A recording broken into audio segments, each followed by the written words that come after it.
할렐루야. 사랑하는 중고등부 친구들, 오늘도 이렇게 귀한 주일 하나님 앞에 영상으로 함께 예배할 수 있어서 참 기쁘고 감사합니다. 하나님께서 우리를 예배 자리로 불러주셨습니다. 이 시간 몸과 마음을 가다듬고 하나님 앞에 기쁨으로 예배하며 나아가시기 바랍니다. 기도하겠습니다. 하나님 아버지 감사합니다. 한 주일 동안도 우리 사랑하는 중고등부 친구들을 건강하게 지켜주시고 오늘도 이 아침 예배 자리로 불러주심을 감사를 드립니다.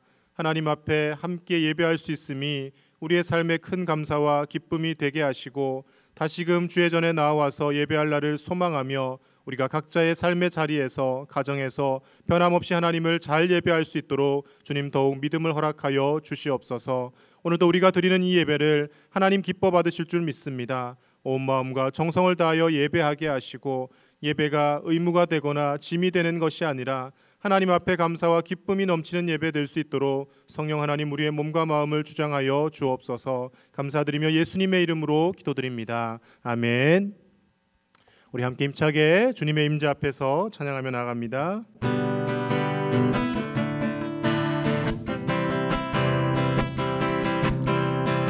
주님의 임재 앞에서 권능의 날개 아래서 그의 능하신 행동을 위하여 찬양해. 주님의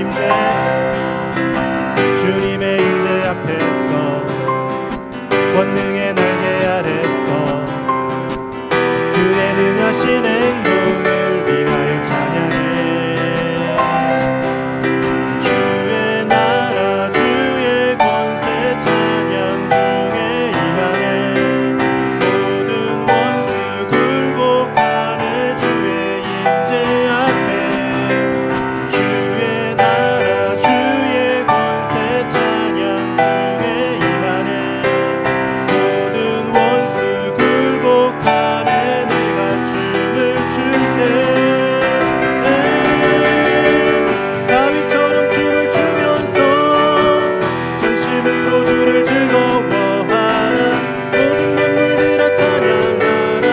영원히 영원히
진하다.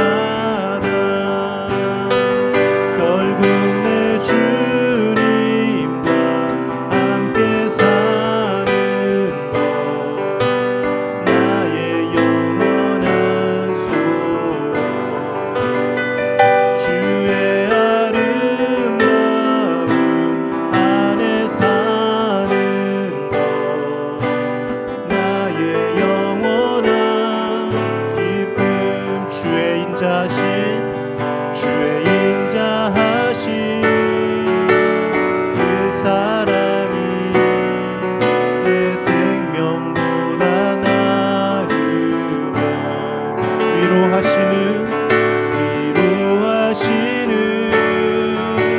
주 손길은 내 눈물보다 귀하다. 변함이 없는 주 임재가 내 근심보다 가깝고 주님 흘리신 그 보혈은 내 상처보다 진하다.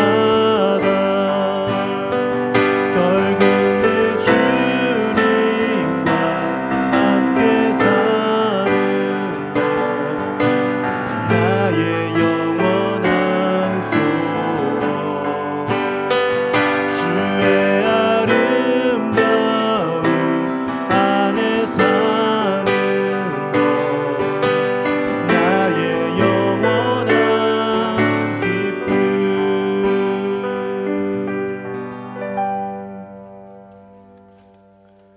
우리 다 함께 사도신경으로 하나님께 신앙 고백을 드리겠습니다.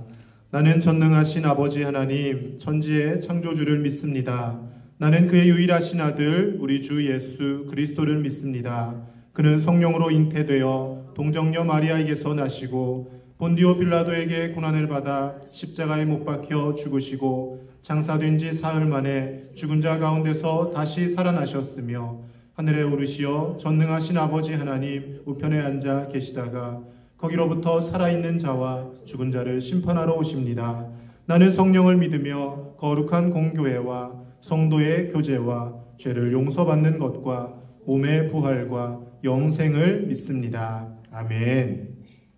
이 시간 예배를 위해서 고등부의 오재웅 형제님 기도 인도하시겠습니다. 하늘에 계신 아버지, 저희 고등부 예배를 온라인상으로 예배를 듣습니다. 목사님께서 하시는 말씀이 저희 행동이 변하는 말씀이 되게 해주세요. 벌써 1년 6개월 정도가 아무 의미 없이 코로나 바이러스 때문에 지나갔습니다. 고3 누나 형들은 수요일부터 학교를 개학을 함과 동시에 코로나가 다시 학생들로부터 퍼지고 있습니다. 저희 고등부 예배드리는 학생들은 꼭 코로나로부터 지켜주세요. 지금까지 고생하신 의사분들, 간호사분들의 희생이 헛되지 않도록 저희 나라를 코로나 바이러스로부터 지켜주세요. 예수님 이름으로 기도드립니다. 아멘.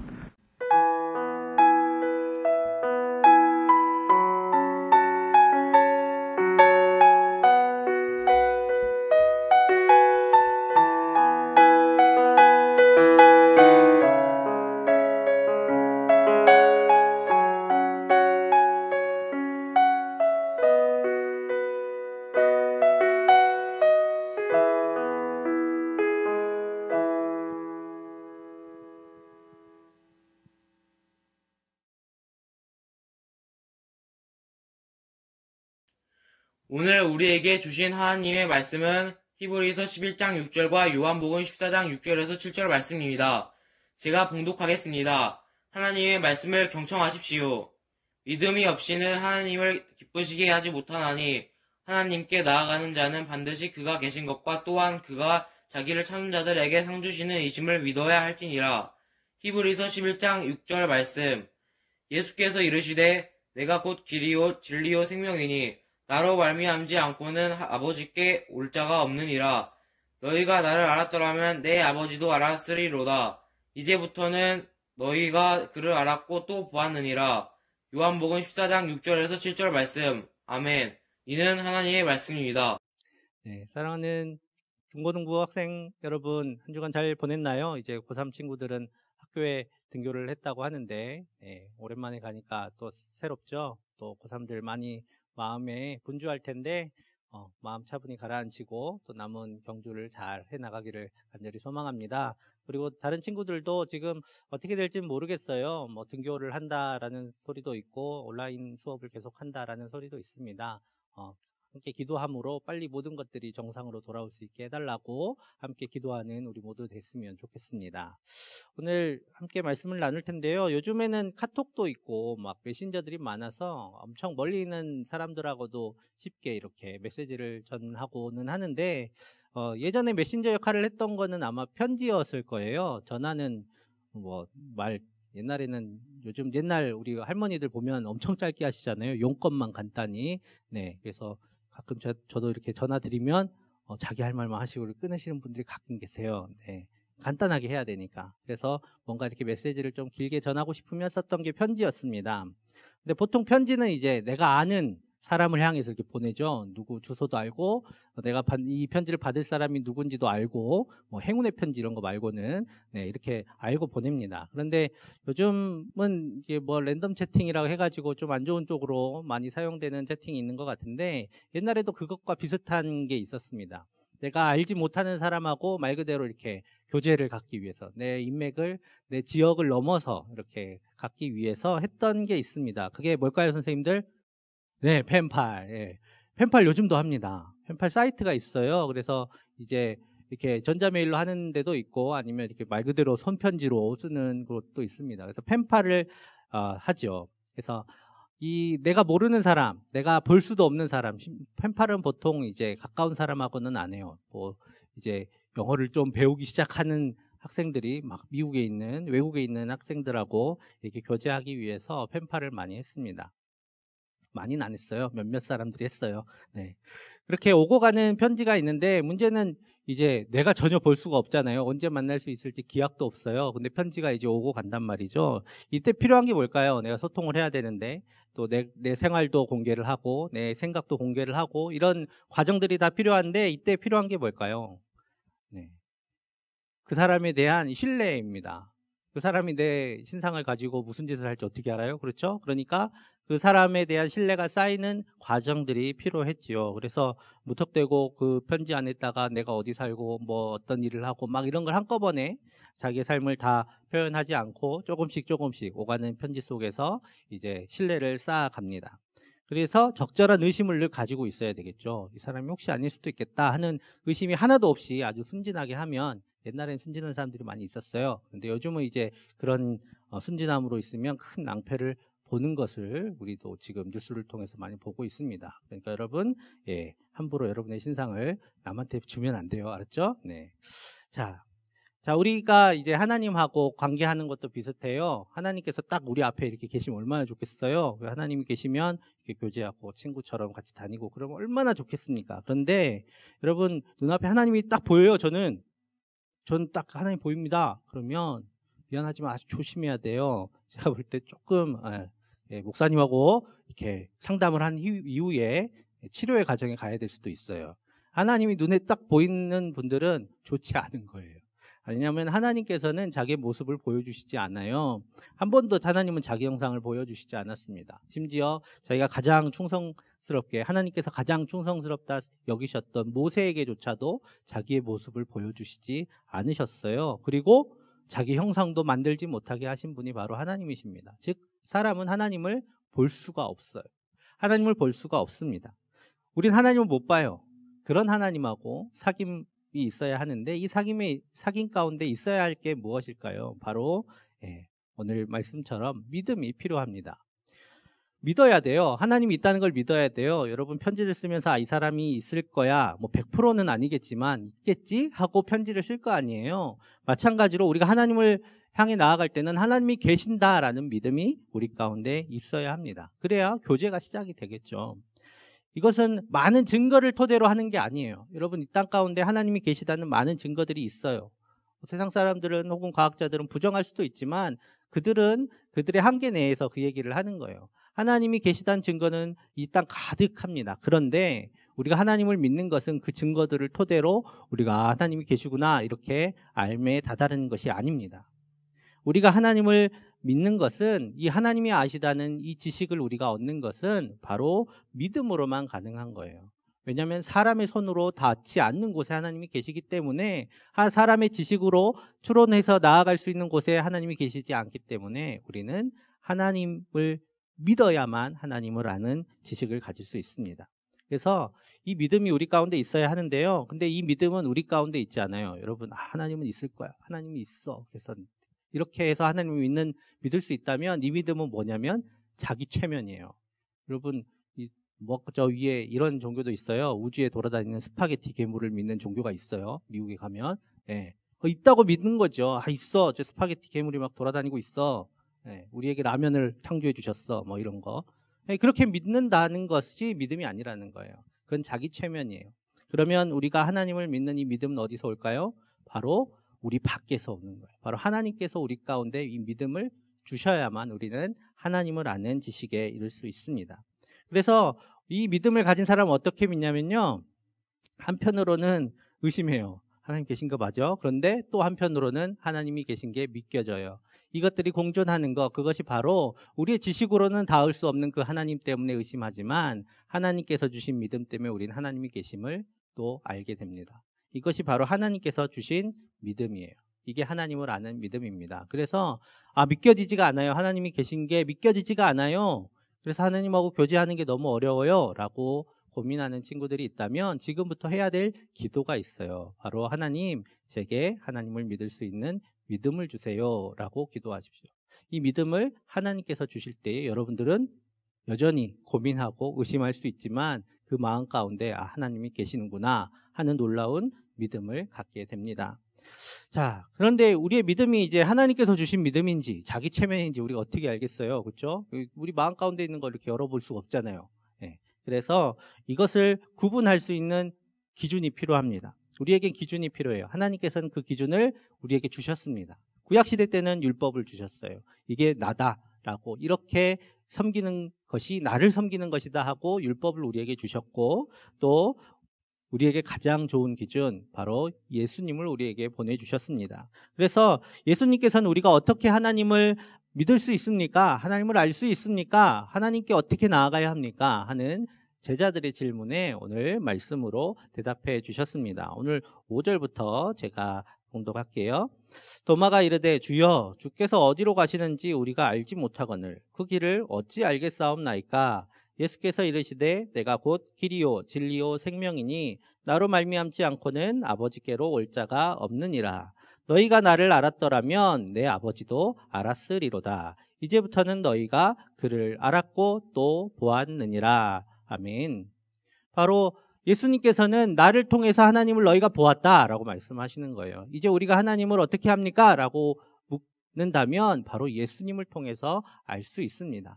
예수님을 통해서 하나님이 누구신지 우리가 알 수 있습니다. 그래서 예수님께서 가르치시고 또 보여주신 그 하나님, 그렇게 알게 하신 그 하나님을 하나님께서 바로 우리에게 믿음을 주신 하나님이세요.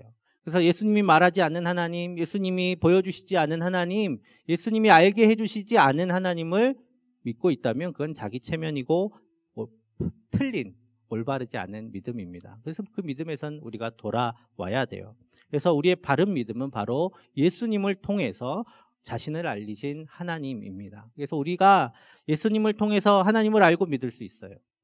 그래서 우리가 여기는 십자가가 이제 프로젝트와 함께 어딘가 이렇게 적혀 있겠지만 십자가를 늘 교회에 걸어놓는 이유가 있습니다. 우리는 예수님을 통해서 자신을 알리신 하나님을 믿는 사람들입니다라고 알리는 거예요. 저 십자가에서 달려 죽으신 예수님 그리고 그 예수님을 보내신 하나님 그 예수님을 통해 자기를 보여주신 그 하나님을 우리는 믿습니다. 우리는 그분만이 참 하나님이심을 믿습니다라고 고백하는 겁니다.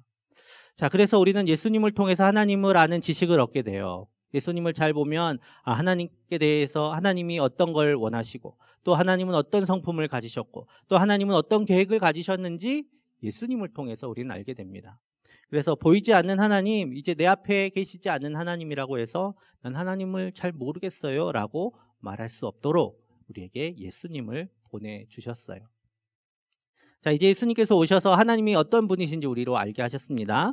자, 그래서 예수님을 통해서 하나님께서 우리를 얼마나 사랑하시는지 알게 하셨어요. 그리고 예수님께서 이 세상을 어떻게 만들기, 예수님을 통해서 하나님께서 이 세상을 어떻게 만들기를 원하고 계시는지 우리에게 알게 하셨습니다. 그래서 여러분, 하나님을 알기 위해서 저기 명상하는 사람들 많이 있어요. 돌을 닦는 분들도 많이 있어요. 그분들은 그것을 통해서 신을 만나기를 원하는 겁니다. 하지만 우리 교회 안에 있는 믿음의 사람들은 하나님을 알기 위해서 또는 만나기 위해서 온갖 상상과 또 공상과 많은 공부를 하는 것보다 오늘 성경 가운데 있는 예수님의 삶을 묵상하고 예수님께서 어떻게 사셨고 어떤 하나님을 보여주셨는지 공부하는 것이 훨씬 하나님을 아는 지식에 이르를 수 있습니다. 자, 그리고 이제 예수님을 통해서 우리는 하나님을 향한 또 다른 믿음을 알 수 있어요. 여러분, 나는 누군가를 믿습니다 라고 하는 건 두 가지 의미가 있어요. 이 사람이 어떤 사람인지 그 사람에 대한 존재를 알 수 있습니다 라는 그런 의미이기도 하고, 또 하나는 나는 이 사람을 신뢰합니다, 내가 의지할 만한 사람입니다 라는 의미가 있죠. 우리는 예수님을 통해서 하나님을 향한 또 다른 믿음, 바로 신뢰를 얻을 수 있습니다. 여러분, 오늘 같이 읽었는데요, 히브리서에서 이 믿음의 두 가지 차원에 대해서 이야기하고 있어요. 히브리서 11장 6절 말씀, 여러분 이 말씀 엄청 많이 들으니까 자주 듣고 또 외워놓으면 더 좋아요. 11장 6절, 믿음이 없이는 하나님을 기쁘시게 하지 못하나니 하나님께 나아가는 자는 반드시 그가 계신 것과 또한 그가 자기를 찾는 자들에게 상 주시는 이심을 믿어야 할지니라. 아멘. 먼저는 하나님이 계신 것을 믿어야 된다라고 말씀합니다. 이것은 아까 말했던 그런 믿음이에요. 하나님이 계시고 그 하나님께서 예수님을 통해 자기를 나타내셨고 우리는 예수님을 통해서만 참 하나님을 안다라는 그 믿음이에요. 그래서 하나님에 대한 지식을 갖는 믿음을 의미합니다. 두 번째는 자기를 찾는 자들에게 상 주시는 이심을 믿는 믿음. 여러분, 자기를 찾는 사람한테 상을 주신다라는 것은 무엇이냐면 자기를 찾는 사람들에게 반드시 응답하시고 반드시 그에 맞는 상을 주시는 분, 바로 하나님을 향한 신뢰를 의미합니다. 하나님을 의지하는 사람들에게 반드시 그 의지에 합당한 것들로 돌려주시는 그 신실하신 하나님, 그 하나님에 대한 의미가 바로 이 가운데 담겨 있습니다. 그래서 하나님은 여러분 반응하시는 분이세요. 응답하시는 분이십니다. 여러분, 기도를 해본 사람만 이걸 알아요. 기도를 해본 사람만 알아요. 기도 안 해본 사람들은 한번 해보세요. 여러분, 처음 믿기 시작한 사람들은 하나님이 이상하게도 응답을 잘 해주십니다. 오래 믿으면 잘 안 해주실 때가 많아요. 여러분 진짜 해보세요. 어릴 때 믿음 갖는 사람들은 정말 하나님께서 기도를 잘 들어주세요. 여러분, 볼링도 처음 가면 되게 점수 잘 나오잖아요. 그런 건 아니겠지만 하나님께서 처음 믿는 사람들에게 처음 갖는 그 교제 가운데 주시는 귀한 응답들이 있습니다. 한번 꼭 기도해 보세요. 그러니까 뭐 이상한 기도하면 안 돼요. 하나님 로또 되게 해주세요. 이런 기도는 하나님 안 들어주세요. 여러분들의 해가 되는 기도예요. 그러니까 이건 하나님 들어주실 수 있지 않을까? 하나님 노트북 주세요. 뭐 이 정도는 뭐 하나님 들어주실지도 몰라요. 그러니까 꼭 기도하세요. 하나님은 우리에게 기도하라고 하셨고 내가 응답해 주겠다라고 약속하신 하나님이십니다. 그리고 그 약속을 지키시는 하나님이세요. 그래서 예수님은 하나님께서 하신 약속을 지키셨다라는 최고의 증거입니다. 예수님이 이 땅에 오셨습니다라는 것은 무슨 의미냐면 하나님께서 자기가 하신 그 약속을 정말 지키셨습니다라는 증거라는 것이죠. 그래서 오늘 구약 성경 보면 구약 성경이 아주 많잖아요. 구약 성경은 어떤 내용들이 많이 들어있냐면 이야기들이 들어있어요. 여러분, 경전이 이렇게 생긴 경전이 별로 없어요. 다른 경전 안 읽어봐서 모르겠지만 대부분 가르침이에요. 뭐 하면 있던 거다. 여러분, 공자왈, 맹자왈 막 하는 그런 거 여러분도 안 들어봤겠구나. 어쨌든 거기 보면 가르침들이 많이 있어요. 뭐 어떤 지식들이 그 가운데 있지만 성경 보면 이야기들이 가득 차 있어요. 어떤 사람이 쭉 살아왔던 이야기, 어떤 이야기들이 많이 차 있어요. 왜 이야기를 적어 놓으셨을까요? 바로 그 사람들의 삶을 통해서 하나님께서 그들에게 약속하셨던 것을 어떻게 이루는지 보여주시는 거예요. 하나님은 약속하시고 그것을 성취하시는 하나님이시다라는 것을 계속해서 보여주세요. 그것을 통해서 이스라엘 민족에게 나는 신실한 하나님이다. 너희들이 의지할 만한 하나님이다. 너희의 반석되는 하나님이다. 그러니까 너희들이 나를 믿어라 라고 말씀하고 있는 겁니다. 하나님은 다짜고짜 와가지고 너 나 믿어야 돼 이렇게 얘기하시는 분이 아니라 이 세상의 창조 때부터 지금까지 약속하시고 그것을 지켜오시면서 자기의 신실하심을 직접 우리에게 나타내 보이신 하나님이십니다. 그래서 우리는 그 하나님을 믿는 거예요. 자, 그래서 구약 성경은 오신다고 약속하시고 성취하신 그 하나님께서 예수님을 보내주시겠다, 메시아를 보내시겠다 약속하신 것으로 구약 성경이 끝난다면, 신약 성경은 그 약속하셨던 메시아가 이 땅에 오셨고, 또 그 예수님께서, 그 메시아 예수님께서 우리를 위해 죽으셨다가 다시 살아나시겠다고 하신 약속을 지키셨고, 또 우리에게 성령을 보내주신다 약속하시고 다시 오신다 약속하신 것처럼 성령이 우리 가운데 임했고, 그래서 그 성령을 받은 사람들이 이 땅 가운데 어떻게 일을 해나갔는지를 보여주시고, 마지막에 마침내 다시 오실 그 예수님을 기다리게 하신 것이 바로 이 성경의 내용입니다. 바로 우리는 예수님을 통해서 하나님께서는 이 세상의 그 무엇보다도 비교할 수 없는 신뢰할 만한 분이시고 우리가 의지할 만한 분이심을 우리에게 나타내 보여주십니다. 그래서 여러분, 우리가 교회에 나오는 이유 중에 가장 중요한 하나는 여러분, 말씀 속에서 예수님을 계속 만나고 하나님의 말씀을 들음을 통해서 이 지식을, 또 이 신뢰를 쌓아가는 일입니다. 여러분, 교회 안 나오고 있잖아요. 교회 안 나오는 친구들은 혼자서도 잘 믿을 수 있어요 라고 자신했을 수도 있지만, 미안하지만 그렇게 안 됐을걸요. 예. 여러분, 앉아서 1시간씩 말씀 듣고 최소한 20분 말씀 읽어본 적 있으세요? 주일날? 별로 없을 거예요. 쉽지 않아요. 우리 교회에 나오는 거, 아침 일찍 교회에 나오는 게 꽤나 불편한 일이지만, 이 불편한 것들이 우리의 믿음을 자라게 하고 우리의 삶을 지탱해주고 있다는 것 알고 있어요. 여러분, 밥 먹는 것도 귀찮잖아. 설거지도 귀찮아요. 그런 것들을 통해서 우리가 살아가는 거예요. 마찬가지로 우리가 교회에 오는 그 어려운 헌신들, 부담감들을 통해서 우리의 믿음이 자라가고 하나님을 더욱 깊이 알아가게 되는 겁니다. 여러분, 하나님하고 사귀는 것 쉽지 않아요. 하지만 하나님과 사귐을 속에서 우리는 세상이 줄 수 없는 그 놀라운 것들을 누리며 살아갈 수 있게 될 것입니다. 자, 그래서 이제 6월 7일부터 우리가 예배를 시작하려고 합니다. 예, 솔직히 좀 걱정은 돼요. 뭔가 이야기들이 많이 나와서 어떻게 될지 모르지만, 어쨌든 6월 7일에는 어떤 방식으로든 예배를 시작하려고 합니다. 그 예배를 오랫동안 드리지 못해서 사실 우리 목사님들하고 또 우리 선생님들 걱정이 좀 돼요. 친구들 아침 일찍 일어날 수 있을까? 맨날 늦게 일어났는데 괜찮을까? 하는 걱정들이 있지만, 이 걱정들이 아무 필요 없었던 것임을 우리 친구들이 보여줬으면 좋겠어요. 그래서 예배가 시작한다고 할 때 다 함께 미리 와서, 또 우리 찬양팀, 또 준비하는 모든 임원들 기쁘게 준비해서 하나님 앞에 예배 함께 기쁘게 예배드리고, 또 우리가 말씀 속에서 하나님을 더 깊이 알아가는 우리 모두 되기를 간절히 축복합니다. 기도하겠습니다. 사랑의 아버지 하나님, 하나님께서 우리를 사랑하셔서 불러주셨습니다. 그리고 믿음 가운데 있게 하셨습니다. 아직 주님을 알지 못하고 또 주님을 믿는 그 믿음 가운데 깊이 다가가지 못하는 친구들이 있다면 주님 믿음을 더하여 주시고, 그래서 그 믿음 가운데 주님을 알고 주님과 교제를 시작하게 하여 주시옵소서. 이제 6월 7일 예배를 시작하려고 합니다. 모든 상황들을 주님께서 조성하여 주시고 모든 악한 것들을 막아주셔서 우리가 예배하는데 조금도 부족함 없도록 주님 함께하여 주시고 우리 친구들의 삶을 주님 지켜주옵소서. 감사함이 예수님의 이름으로 기도합니다. 아멘.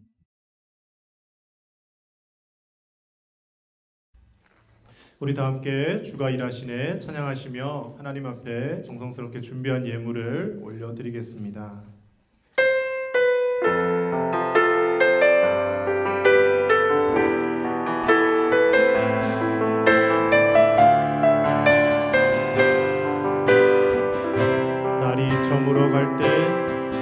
날이 저물어 갈 때, 빈들에서 걸을 때, 그때가 하나님의 때. 내 힘으로 안 될 때, 빈손으로 걸을 때, 내가 고백해 여호와 이래. 우리 모인 이곳에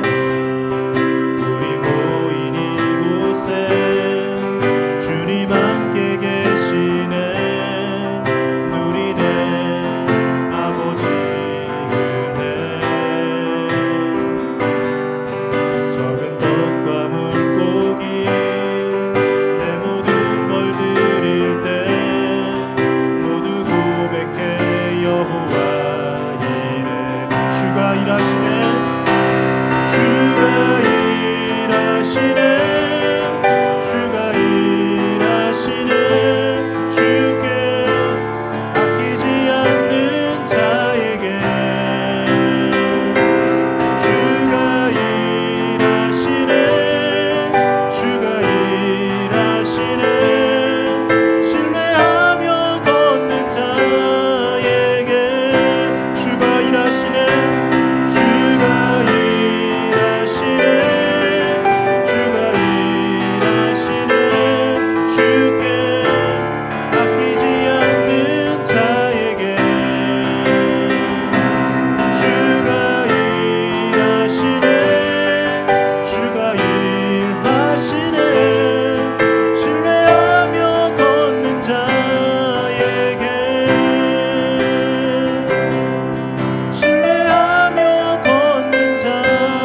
기도하겠습니다.